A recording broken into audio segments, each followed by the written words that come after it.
And a shocking new picture is emerging tonight of a disaster at sea. More than 4,000 people on a luxury cruise when suddenly a sickening tilt to the decks breaks the calm. According to reports, the staff says there's no reason for concern.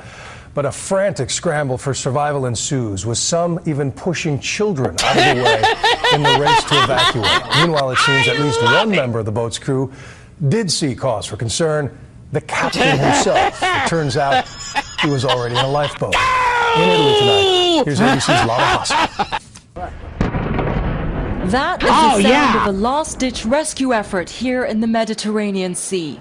5 days after this luxury cruise ship crashed, divers are actually blowing up parts of the Costa Concordia in an attempt to reach further inside it. Today, they made a grim discovery. 5 more bodies, but no survivors. They just found 5 people dead, where the people go before leaving. They're supposed to go before they leaving the ship on the lifeboat. So they just missed getting on the lifeboat. We think so. Italian investigators are now piecing together the details of what happened aboard the doomed ship, and they are laying the blame squarely at the feet of its captain, Francesco Schettino, who authorities say was dangerously close to shore. He is under house arrest after a hearing this morning. Prosecutors are considering charging him with manslaughter as the death toll in the disaster reaches 11 people. And today, shocking new audio tapes appear to show he abandoned the sinking ship while his passengers were still scrambling to safety. Look, Schettino, you might have saved yourself from the sea, but I will put you through a lot of trouble. It will be very bad for you. Officer, please. There are no pleases. Get back on board. Go. There are already bodies, Schettino. Go. Officer, how many bodies are there? I don't know. I know about one. I've heard about one, but you must tell me. Do you realize there's dark out there and you can't see anything? What do you want to do? Do you want to go home?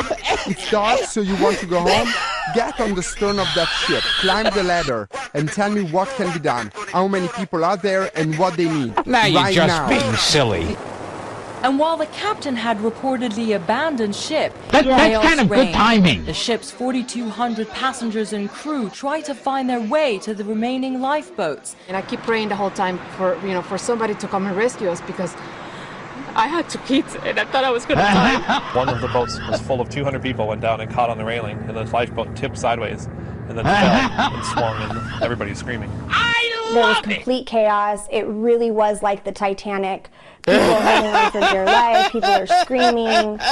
Passenger Valerie Ananias says she and her family were among the last people to make it onto the lifeboat. That's kind of good timing. On that boat, it was really, really listing at this point. It was very, very scary. If you did not hold on to any type of railing, you were not she could going last to me into survive. bed. From the angle of the ship, you can see how difficult it was for the crew to lower the lifeboats into the water, and just how close it is to the shore. For those who did jump, it was only a short distance to get to safety. Those who made it to shore were greeted by townspeople bearing water, blankets, even shoes for the shocked survivors. Nice. And then I heard the screams of the people when the ship started to tilt. And then at that point, all of Giglio, all of the people came out of their houses. This hotel manager, who opened his doors to the survivors, compared the scene to 9/11. Now you're just being silly. But people were crammed in everywhere, in the garden, on the balconies, everywhere. It was incredible. A shocking night.